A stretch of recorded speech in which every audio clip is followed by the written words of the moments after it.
Yeah, it's definitely enriched my high school experience, and having just a group of believers come and gather, and just it starts your day off to a good start, and it's just really nice to have a good group of friends to come together and learn more about Christ. Tell me what happens here when you guys gather together.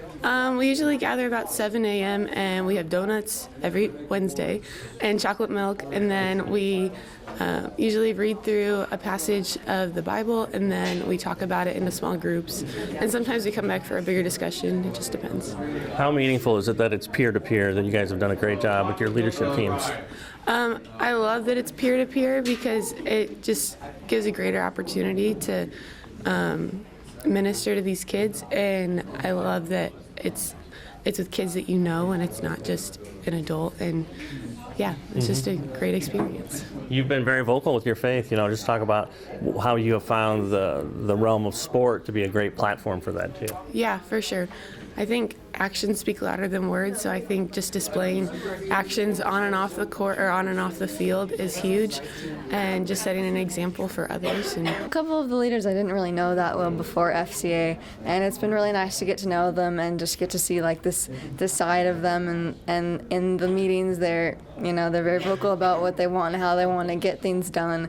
And I think they all do a great job, and they work hard, and they want to create a nice environment for kids in the school to come and learn about the gospel. Are you facing God's Word differently now that you're teaching out of it probably a little bit more because you're on the team, I guess? It definitely has encouraged me to dive in more and read more on my own and study more on my own. Instead of just coming to FCA, I now have to do a little bit of the more planning with the other leaders, and that's been a bit of an adjustment, but it's still been pretty fun, and I've definitely learned a lot. So yeah. I mean, I've been a part of FCA since my freshman year, and I became a leader my junior year just because I felt led by Christ, and he was pushing me to take that extra step and actually lead people in the gospel. And yeah, coming back for my senior year and leading, especially with other juniors on the team, I do definitely feel that sense of being bittersweet about it, and I'm so lucky to do what I do and be able to lead these people, but I am also very sad to go. Tell me how effective the FCA Bible has been, some of the materials you've used. Have they been, just a great tool for you guys as you present to other kids? Yeah, absolutely. We started out with doing the ones in the back of the book where you read a story about mostly sports-related things, and then go into questions, and then dive into gospel that relates to it. And now we're kind of focusing on more of just the Bible aspects and reading the questions that go along with a specific Bible verse, which we're doing next week, so I'm very excited about.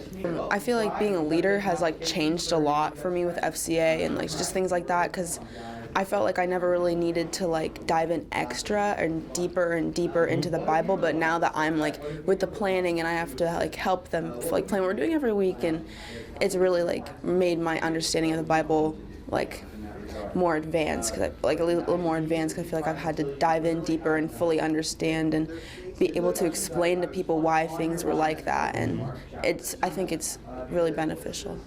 Do you look at your life as an athlete different too? Do you feel like God's principles really work? Has that come alive for you, I guess, too? Yeah, I felt like I never I'm a two-sport athlete. I run and swim all year, so I feel like I've realized that actions speak louder than words. The way you perceive yourself, and the way you put yourself out there, and the way you take things through Christ. You have to realize you do all things through Christ, and Christ is pushing you to be a better person. So when you do things like swimming and running, you have to realize that it's all through Christ, and all of it is for Christ.